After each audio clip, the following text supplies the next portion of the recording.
دیزاینکردنی هەڵبژاردنەکانی عێراق بە تامی دیموکراسی. ئەنوەر بازگەرنووسی بێتی.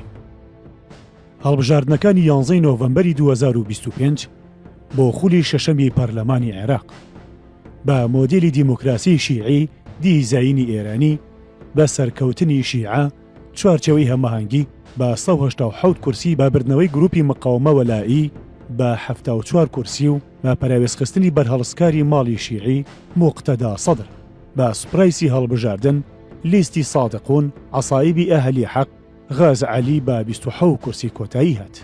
محەممەد سودانی لیستی ئاوەدانکردنەوە و گەشەپێدان لەگەڵ هاوپەیمانەکانی فراتین، عەقد وەتەن، فالح فەیاس، ئەلوەتەنیە، ئەیاد عەلاوی، ئەحمەد ئەسەدی بە 46 کورسی یەکەمی لیستەکان بوون. چاوی لەوە بوو بۆ خولی دووەم بکرێتە سەرۆکوەزیران. بەڵام کەمترین چانسی هەیە و لە باشترین حاڵەتدا 30 کورسی لە پاڵدا دەمێنێتەوە. بەهۆی نیگەرانی ئێران ململانی لەگەڵ مالکی ڕاستەوخۆ ناوبراو براوە یەکەمە. بەڵام کوالیسیۆنی پێکاتوو وەکو گەورەترین فراکسیۆن سوودانی نابێت. بێ ئەویش ماڵی شیعی 120 کورسی بەدەستەوەی و لە یەکەم دانیشتنی پەرلەماندا خۆیان ڕادەکەێنن. مالکی غەزعەلی، حەسەم عامری، عێدانی، مەندەلاوی و فەیاس. گەر سوودانی بە ئەجێندای ئەوان ڕازی نەبێت دەیکەنە دەرەوەی یاریەکە. وەکو چۆن ساڵی 2010 ئەوەیان بەرامبەر لیستی ئەڵوەتەنیی ئەیاد عەلاوی کرد. فاکت و بەڵگەی دروست بۆ پرۆسی دیزاینکراوی سەرکەوتووی شیعی بە دەست و پەنجەی ئێرانی ئاوایە. یەکەم، دروستکردنی لیستی هاوپەیمانی شیعی میان ڕەو وەلایی.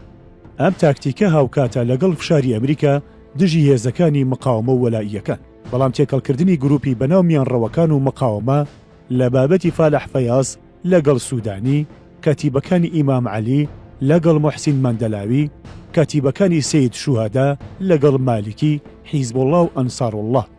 سەرکەوتنێکی تاکتیکی سیاسی و سەربازیشە بە بەدەستهێنانی 74 کورسی لە ژێرناوی لیستی جۆراوجۆری بەناو مەدەنی، دەولەت القانون، ئەساس حقوق، خەدەمات، تەنانەت هاوپەیمانی پرسی ئێزیدیەکان. بردنەوەی کورسی زۆر لە کاتێکدایە چاوەڕوان دەکرا ئەم گروپانە بکەونە ژێرهێرشی ئیسرائیل و ئەمریکا و کۆتاییان پێبێت.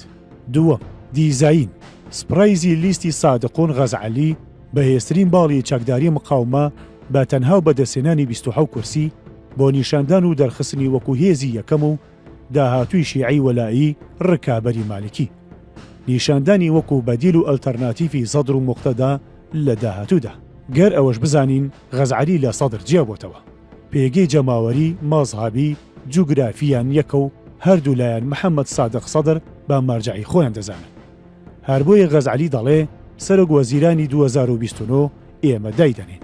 لەناو ئەم ئەجێندا دیزاین کراوە سادقونی غەزعەلی سوپرایزی هەڵبژاردنەکانی 2025 لە 1 بۆ 5 بۆ 9 کورسیەوە بۆ 27 کورسی. بەوەش دەردەکەوێت کە دیزاینەکە چەندە ئاماجی خۆی پێکاوە.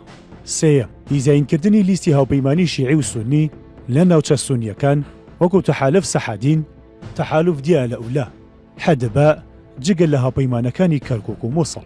چوارم، پاشەکشەکردنی گەورە بە گروپەکانی شەقام و ئۆپۆزیسیۆنی تەحالف بەدیل، تشرینیەکان، ئیمتیداد، تەحالف مەدەنی دیموکراسی بە پێچەوانەوە زیادکردنی هەژمونی گروپی بچووک بچووکی شیعی. لایەنی دووەم و سێهەم، وەکو دوو پێکاتی سەرەکی عێراق سونە و کوردن لەم هەڵبژاردنەدا. لایەنی دووەم سونەکان کە بە لیستی تەقەدوم، عەزەم، سیادە و حەسم بەشدار بوون، جگەل لە سیادە ئەوانی تر چەند لە قەتەر، تورکیا و سعودیا نزیکن، هێندەش لە ئێران نزیکن. حەلبوسی وەکو براوی یەکەمی سونەکان بە 27 کورسی پاش ئاشبوونەوەی لەگەڵ ئێران و شیعەکان بە دوای دەرکردنی لە سەرۆکی پەرلەمان لە خولی پێشوودا زۆر باش لەم هەڵبژاردنەدا یاری کرد و نەیهێش بە دەردی تارق هاشمی بچێت.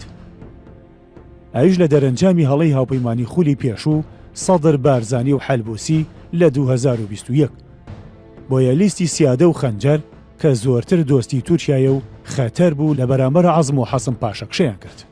بەو شێوەیە لەناو ئەم دیزاینەدا سونەکان نزیکی 77 کورسی وەردەگرن کاتیا لە هەموو ڕەهەندە سیاسی، ئیتنی و مەسابیەکان لە پێشوو نزیکترن لە ئێران و شیعەکان.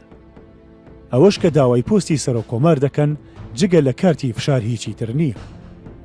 حەلبوسی دەچێتەوە سەر هەمان کورسی سەرۆکایەتی پەرلەمانی عێراق بە تێگەیشتن لە هەڵەکانی خولی پێشووی بە نزیکبوونەوەی لە شیعە و ئیحتیواکردنی نەیارە سونیەکانی.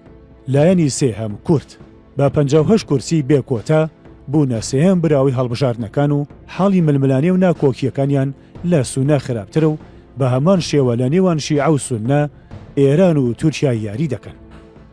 لە ناوچەجێ ناکۆکەکان لە 19 کورسی بوونە 13 کورسی. لە کەرکووکیش ئێستا کورد عەرەب و تورکمان کەمترە. ئەمەش بەشێکی دیزاینەکەیە. کورد ئێستا و پێش ئەم هەڵبژاردنەش کێشە و گرفتیان زۆر بوو. ئێستاش زۆرتر بووە.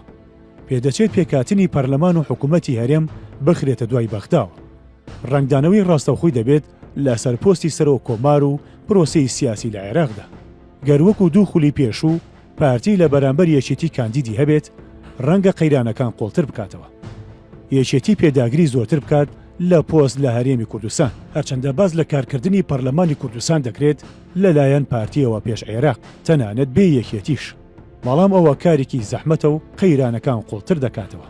خاڵی گرنگی پرۆسەی هەڵبژاردنی پەرلەمانی عێراق پێکاتنی حکوومەتە کە باز لە ئەسعەد عێدانی، قاسم ئەعرەجی، حەمید شەتری، نەعیم عەبوودی، محەممەد مەیاحی، عەبدولئەمیر شەمەری، عەبدولحسێن عەتبان دەکرێت.